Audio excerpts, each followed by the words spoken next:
இப்போ கரிசலாங்கண்ணி நெய்யை பற்றி பேசுகிறோம். காயாம்பட்டி குளத்தில் வெள்ளை காயாம்பேறு முளைத்திருக்கும். அதை எடுக்கவும் மூலமாம் குளத்திலே முளைத்தெழுந்த கோரைங்கிறத இந்த கோரைகளை எடுப்பதற்கு நம்ம உடலுக்குள் இருக்கக்கூடிய நோய்க்கு காரணமான கோழை கபம் ஈழை கோழையை நீக்குவதற்கு கரிசலாங்கண்ணி ஒரு புறத்திலிருந்து சப்போர்ட் பண்ணக்கூடியது.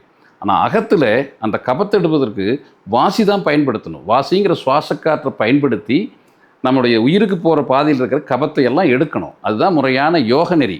இப்போ அதுக்கு உதவிகரமாக இருப்பதற்காக கரிசலாங்கண்ணியுடைய சாறு எடுத்து அதைய பாதியளவு நெய் கலக்கி ஒரு பக்குவப்படுத்தப்பட்ட நிலையில் நெய்யாக காய்ச்சி எடுத்து வச்சுட்டு அந்த கரிசலாங்கண்ணியை பெருவிரலில் எடுத்து உள்நாக்கில் வலப்பக்கம் 3 முறையும் மீண்டும் எடுத்து இடப்பக்கம் 3 முறையும் மீண்டும் எடுத்து வலப்பக்கம் 3 முறையும் சுழட்டிகிட்டே வாசியை செயல்படுத்தினோம்னா அந்த வெள்ளை காயாம்பேறு முளைத்திருப்பதெல்லாம் அத்துட்டு வந்துடும், பிரிஞ்சு வந்துடும் உடம்பு விட்டு. இப்போ எப்போ அந்த வேர்கள் வெளிப்படுதோ நம்முடைய சுவாசம் ஜீவனை நோக்கி உயிரை நோக்கி இறைவனை நோக்கி பயணிக்க ஆரம்பிக்கும்.